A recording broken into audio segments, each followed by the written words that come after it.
this is Stephanie. Thank you so much for joining me on this episode of Touching Corners. Today I am with my friend Devin, one of the most fabulous people that I have the pleasure of knowing. And so basically, as you know, here on my channel, we do Finding Your Fab. And this month is June 2018. And I am doing a special series of Finding Your Fab, which is coming out stories. And y'all know us gays are fabulous. Hey. Hi.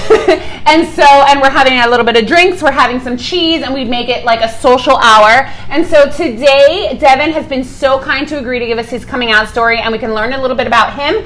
And we'll go from there. So, Devin, as I explained to you, my series, Finding Your Fab, is essentially about people finding their way, finding their fabulous, finding their purpose in life, finding their groove at any age, whatever it is, basically finding your niche in life. Because I feel like so many of us go through our day-to-day lives and we're not quite sure where we belong or what we're supposed to be doing, or if we see what we want out there, we're too scared to actually fulfill our passions and destinies. And so I'm saying, I'm trying to motivate people to get on out there and do them. So say hi to the people. Hi, everyone. Like Stephanie said, I'm Devin, and I'm so excited to be on the show this evening, even though with all this lighting, looks like it's broad daylight, so I'm living for it. Because right now in Miami, it's been so rainy, so, you know, seasonal depression called hurricane season. I'm so excited to be here today, and I can't wait to get started with everything and tell everyone about my story and how I came to be here in Miami.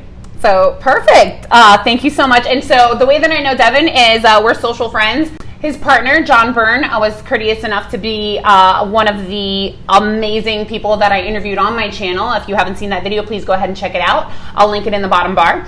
And so Devin here, I came to know through John, and it has been just such a pleasure to know him. He is so much fun. We always have extra moments. If you want to talk about extra, this bitch right here is like extra. I currently only have 9 toenails. If that doesn't say something, then I don't know what does. 9 toenails. And maybe we'll tell you the story about how that happened. Probably will. After another glass of wine. Yes. Okay, so Devin, I guess on a more serious note, how did you come to be gay? Or what was your coming out story? Baby, I was born this way. Hey. Okay, Lady Gaga. Okay, yes. We're done now. Probably make more references. So when I first came out, actually, I was 14 years old and I was terrified. Wow. I had grown up in a primarily like Catholic grown household environment. I went to a Catholic grade school. It was a very small grade school. I would say when I maybe out of all the kids there, 500 from, pre-K to 8th grade. So very small environment, meeting different kids, things like that. So I didn't really get to experience a whole lot. And then when I was in high school is when I really kind of started to realize that maybe these weird feelings and thoughts that I had towards other boys wasn't more than just a I think I kind of like them and I want to hang out with them, but I don't know what to do about it. And prior to this, growing up, I'd only had girlfriends. I never had a guy that was really a close friend. Any guy friends that I did have were always a little bit more apprehensive around me because the nature that I presented was always primarily a feminine nature in a sense. And so because of that, it was difficult to make relationships, just friendships with the guys growing up, which was okay for me because I got to hang out with all the girls that were so fun and so fabulous. So for me, I loved it. And so then when I was in high school, I was 14 years old, and I remember talking to one of these girls that I was super, super close with, and I just had to explain to her, I was I don't know how to tell you what I'm telling you because I don't even know if what I'm telling you is what I'm actually mean. Because I was 14 and I didn't really know a lot about being gay. I didn't really know anything because I was never educated on it. Everything I'd ever been told in my life had always been primarily male and female. And especially coming from such a Catholic, upbringing, it was so difficult for me to comprehend the thought. And then on top of that, for high school, I went to an all-boys Catholic high school. So there was only, oh my God, I almost said it again. What? The D word. The D word, D-I-C-K. Thank you for spelling You're it. welcome. But there were so many of it around me that it almost made me so nervous. But I ended up finding some relationships with my friends from middle school, and I girlfriends told or girlfriends? girlfriends again. And I told them about it. But it wasn't until I was 15 that I actually was able to find another kid in my grade. He told me he was gay. We had like talked mutually over Facebook like the entire summer, and we really just became really close friends. And then my sophomore year, I was really able to meet a guy, and then me and him really hit it off as best friends.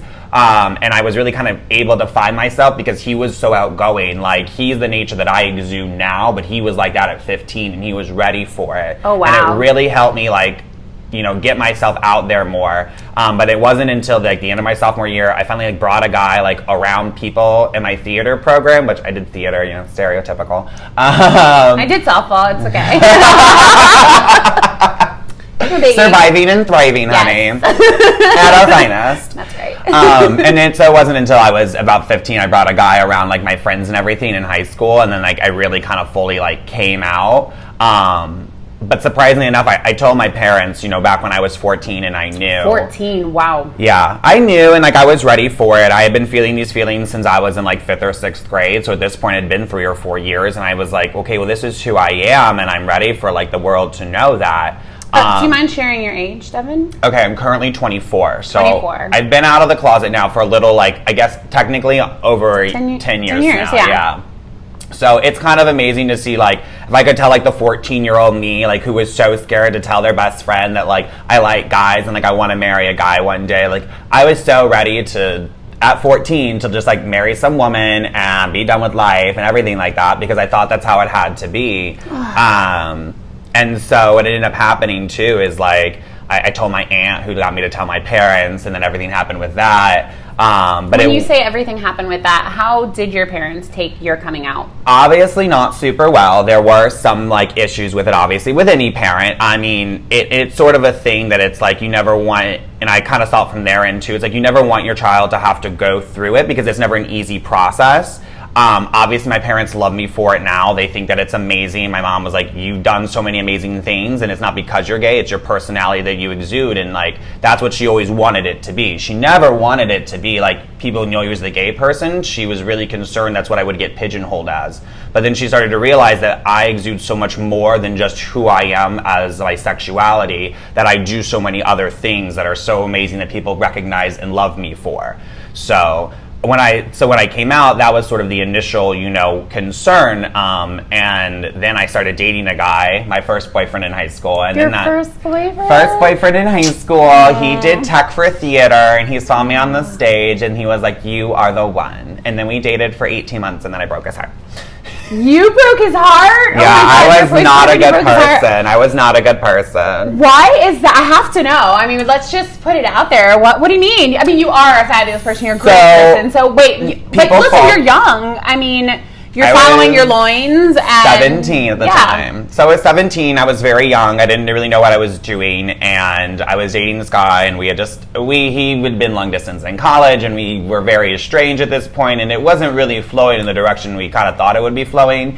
He went to college, and I felt like his morals when he went to college weren't the same morals that I wanted to upkeep in college all the time. Unfortunately, I went to college and experienced college and was like, oh, so now I'm morals out the window. Yeah. But I was in high school. I didn't know. And I was very sheltered, too. I didn't party in high school, anything like that. I kept myself together. And then finally, like, I met this other guy, and he was kind of cute. And then I ended up making out with him at this party, which I was sober at. And I never told my boyfriend about it, and then I broke up with him, and then 3 weeks later he calls me and he's like, I know you lied to me. And I was like, okay. And so it wasn't pretty, but we ended up reconciling about a year later-ish. I haven't seen him in like over 3 years. He still lives in the college town and everything like that. Okay. So, but yeah. So that was your first boyfriend. So that was my first boyfriend. A lot of firsts he along was, with that. Of course. Yeah. And I kind of told him too, actually, this is a funny thing, when we first started dating, I told him, I was like, listen, I'm out. Like, the whole school knows at this point. Was he not out at this He was time? not out either, and he was kind of hiding, and he was still like trying to find his sexuality too, because he was thinking that he might still be into girls. He doesn't really know.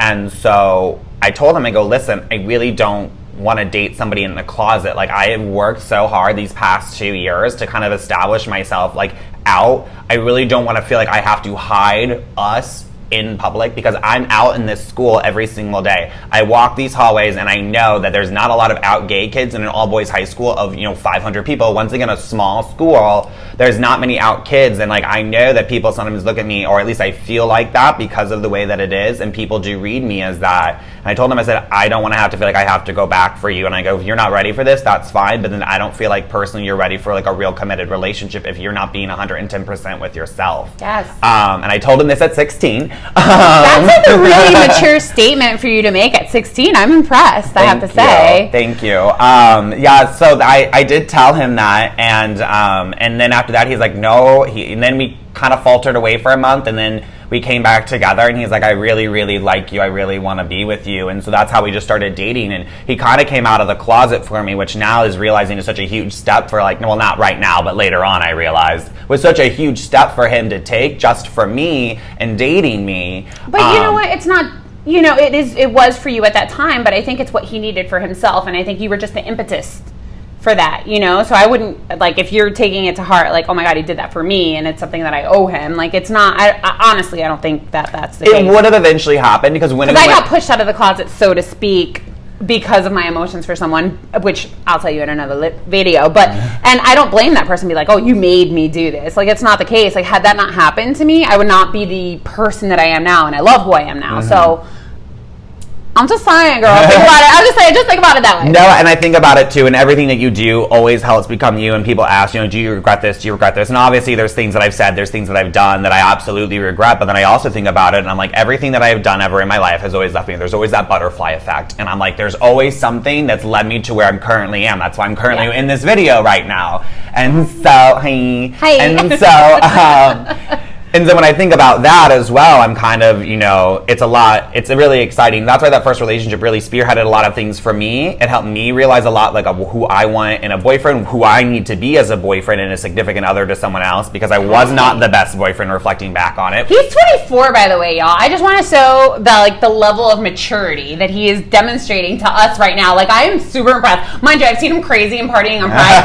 which is a whole other side of him, but like, I'm not very mature then. But hey, it's super fun though. But I'm super impressed with you right now, like in terms of like the thought processes that you put into this. So thank you. No, I'm just saying in terms of like the coming out. So you came out, and what did you like? What were the things that you found to be the most fun and enticing about the gay culture? Oh my goodness. Well, I'll first start out I went to an all-boys high school. We'll go back to like me back in high school. I came out of high school and I did theater. I did theater, and so I was already I had a gay friend, and we had all of our classes together. We literally, and we think this like the weird administration working with for us, whatever, like the flows of the earth.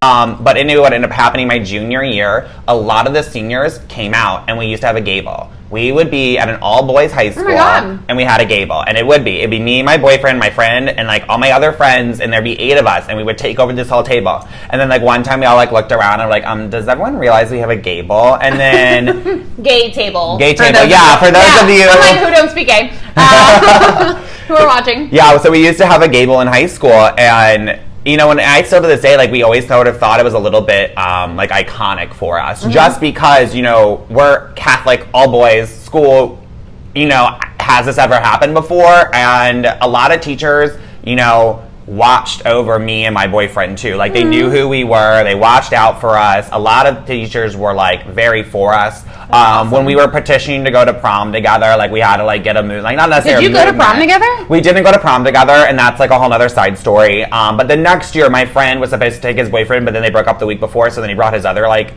gay best friend from a different high school, so he actually did take a guy to prom. And at an all-boys high school. Right. Catholic high school. And so awesome. Everyone was so concerned, and literally nothing happened. Nothing. So everyone went about their business, everyone ate their dinner, everyone danced, and everyone went home. And everyone was fine with it. Thank God. Because, honestly, there's places still in America that is not the case, unfortunately. And we're so grateful to have had that opportunity. And let's just say that we should be thankful for things that we have, because unfortunately, like, our story is not the norm.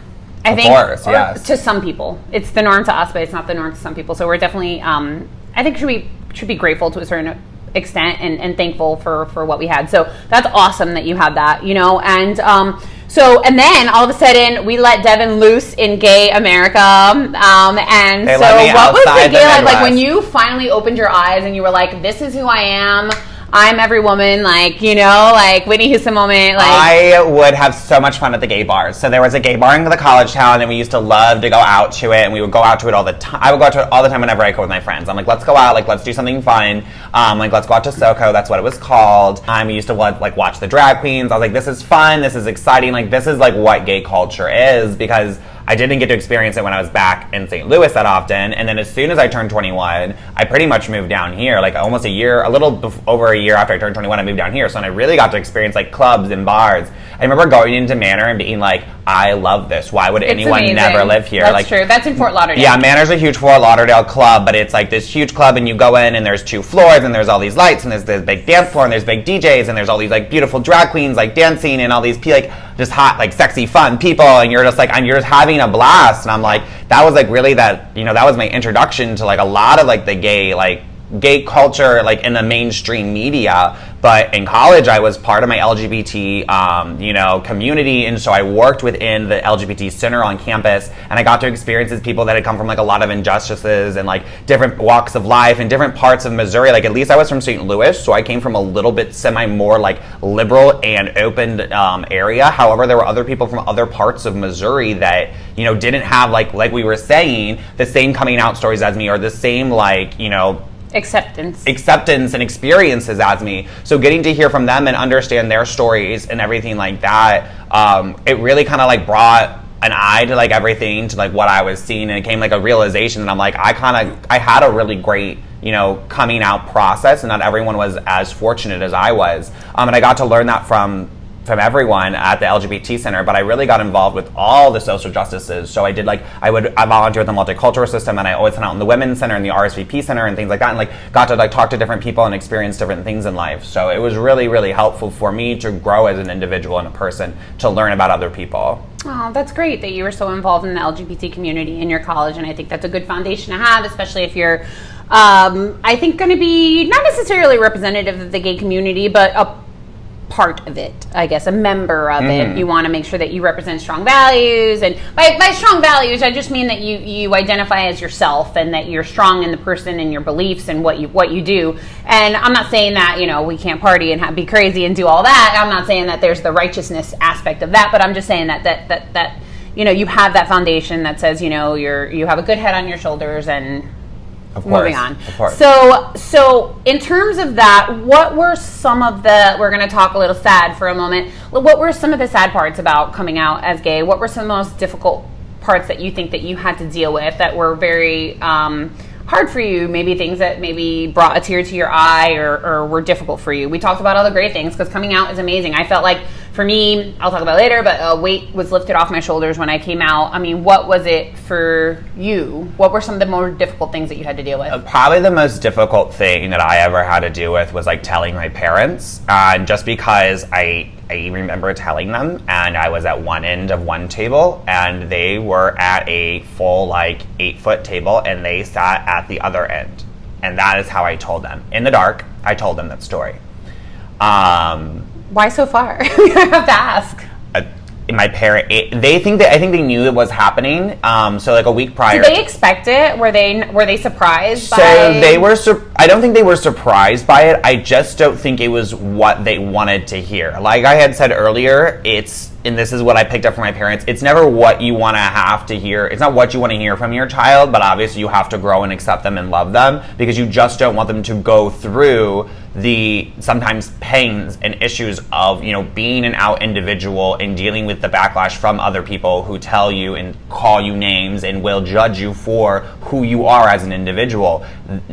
I would never wish that on a child, or anyone for that matter, because no one should have to feel that way and be treated by other individuals for something that's so for your sexuality, Right. And so that's how it was told to them, and I think it was a little bit of an issue, because I had prior to this had told my aunt first, and I don't think that they necessarily appreciated that, but it was an issue for me, and I didn't know how to come and tell them. I was, once again, only 14. I was very, very scared, and I had really at this point definitely come to like 110% acceptance. I had kind of like developed this crush on this like stupid rocker guy that I was like, oh my god, I'm like 14, like oh my god, like, and so I was like, I love tattoos, I love greasy hair, I love singers who play guitar and drum, like oh my god, treat me like shit. Okay, anyway, and so anyway, I developed this crush, and what ended up happening was, like, you know, I told my aunt, and she like was like, you can tell your parents, because if you're really ready to come out about it, and they didn't accept it. And I was 14 when I told them, and I had my first boyfriend at like 16, almost 17. And when I told, and like that's when they finally realized it. I actually like got home from my first date with the boyfriend, and they knew I was going on it. We were supposed to go ice skating. We didn't. We ended up like walking around like at a park in the dark, which is kind of sketchy. But we were literally just like walking around. Like, we don't have anything else to do. We're done with dinner, and like we don't know what to do. And I was like, I'm not good with coming up with dates. Like, ask John. I'm horrible. And I came home, and like I remember like my parents were sitting in the driveway in their car, and like I literally rolled out, and I'm like, what's going on? And like my mom was like clearly crying. My dad's like, just go inside, just go inside. And I was like, okay. And so I go inside, and like, I talk to my younger brother, and I'm like, what's going on? And he's like, I don't know. I'm like, mom and dad are sitting in the driveway. He goes, mom and dad left 2.5 hours ago to go over to Ron and Val's, which were my aunt and uncles. And I was like, this is crazy. And so like I remember like getting on like video chat with my friend and just crying, because I was like, I don't think my parents like accepted it. It's been like 1.5 years now, and I'm like, I don't know how to like tell them any other way that like I'm gay. And it just scared me. It scared me so much. But I'm sure like at this point they hadn't really like taken the time to accept it yet, because they were like, well, it's just a phase. It's just a phase. He's only 14. And I hadn't really mentioned to them in this 1.5 years. But during this time, in this 1.5 years, I had been like in school, and I had been like out with friends, and I had been like really like, you know, feeling myself. And so to like, for me to like already be so far, you had been finding your fab, one could say, perhaps. I had been finding my fab, and so in terms of finding it, like I had found myself. I was ready. I knew who I was and ready to be it. And so all of a sudden to come back home to a place where like I experienced so much love, and to all of a sudden feel that like they're not vibing with me, they're not feeling what I'm feeling, it kind of brought me back home. And I was like, I think I've been so focused on myself, I haven't spent enough time like focusing on how my parents, how it's really gonna affect them. And so like I took my time with it. I dated my boyfriend a little slowly, you know, and I would like be like, I'm going over to his house, like we're gonna do this, and like they were pretty protective of it, just like any adult would be at like, you know, any parent would be at like with the child who's 16, you know. And dating. He's dating a guy, and he has a car. Heterosexual relationship, right. Yeah, and he had a car. He also had a twin brother.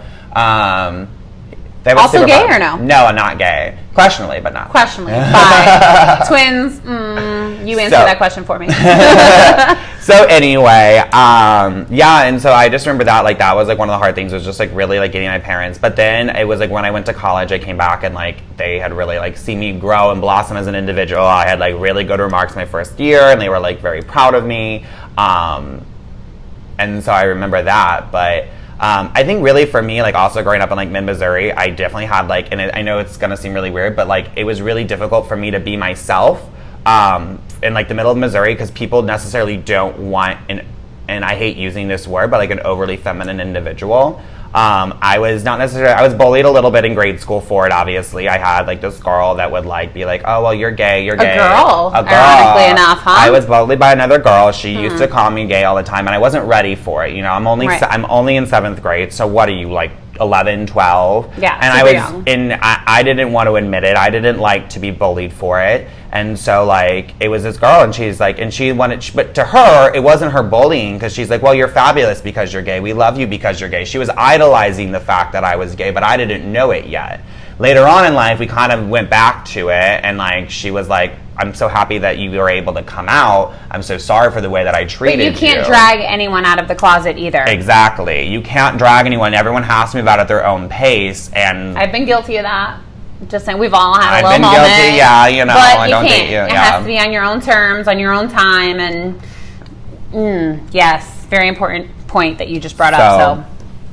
So absolutely. So yeah, and so like in grade school, I was definitely bullied for it. So then I would say, like, even getting into college and trying to date guys and even meet guys and try to get, like, in touch with guys, like, it was very difficult for me to even, like, meet a guy that would want to, like, go on a date with me or, like, try to, like, go out with me.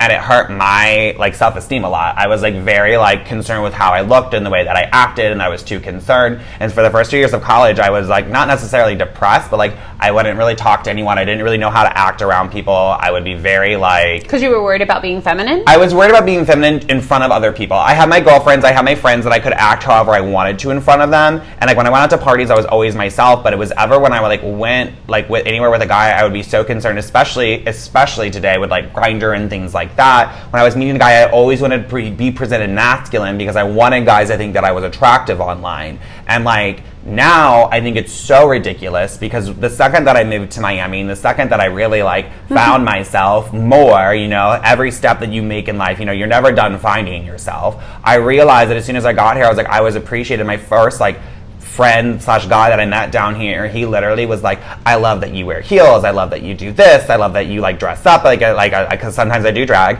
and my heels have been confiscated currently because I only have 9 toenails. We'll get to that story. But he's like, I love that you do this. And then I started to realize I was so much more appreciated in drag culture, and like everyone's like gender fluidness was so much more appreciated once you got to Miami. And I was really able to like find myself. So it was really hard for me for a while to like accept who I was. Or be yourself. Exactly. Maybe you always were who you were, but this is the first time that you can actually openly be who you are, because you feel like maybe you're not being judged as much, or there's other people like you, or there's much more open-mindedness, I think. Exactly.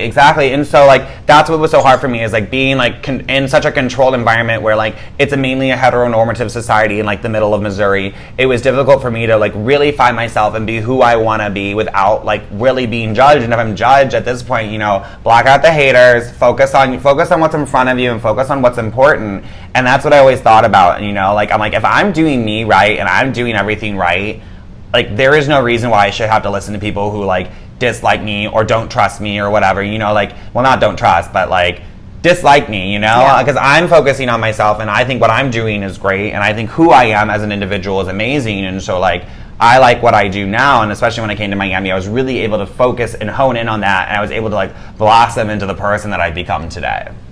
Who is super fab. And so I want to ask.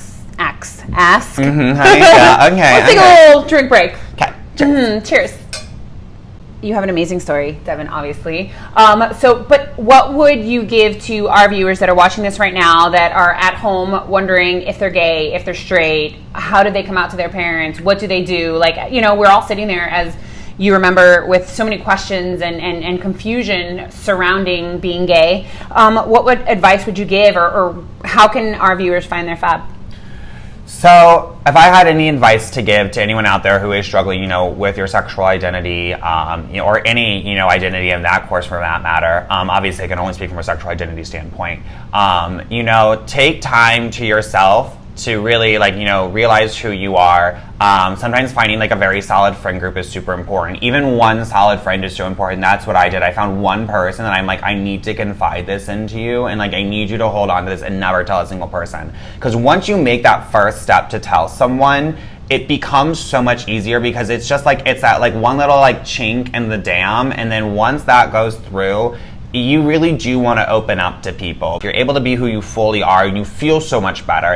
It's almost like, you know, my mom used to tell me all the time, she's like, she could always tell when I was growing up, what happened, what's going on, you look upset. She goes, once you tell me and you talk about it, everything becomes better. And once you find someone you can just talk with about it, it makes everything so much easier, because you don't feel like you're alone anymore. It's so hard when you feel alone. We've all felt it before. And when you're able to come out and you're able to talk to someone about your thoughts and feelings, and like, and multiple people too. And that's why there's places like LGBT centers within the community that you can find and go to. There's so many resources available to people that are looking to come out, people to talk to, stuff like that. And it's so important to reach out and find people within your community, because there's people out there that want to help, and there's people out there who are looking to make everything better for people who are struggling to come out as well. That's why we're doing something like this. So people that are viewing it and having issues, they can talk about it, and they know that there's a safe place for people to go to.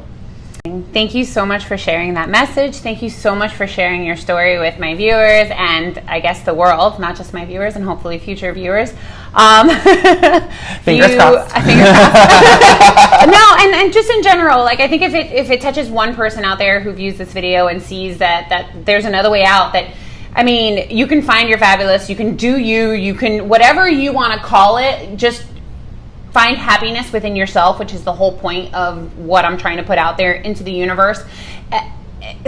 That's all you have to do. And thank you so much, Devin, for sharing your story. Thank you so much for taking the time to have me interview you. If you'd like to keep watching a quick little outtake, we're going to talk about how he lost his toenail just on an outtake. But for now, I just want to end it here at this note. So you can stop watching if you want. If not, watch after. We're going to do a little outtake. But and that's it. Don't forget to like, comment, and subscribe. Don't forget to hit the notification bell so that you can get alerts as to when we have another video. I do videos about a little bit of everything, and it's June. It's Pride Month, so Devin is... We're very gay friendly. Yes, we're very gay friendly. We're all about the gays. We love to have fun. We love to be proud of the people that we've become, the people that we are, and the people that we're becoming. So cheers to that on that note. Cheers to queers. Cheers to queers. Hey.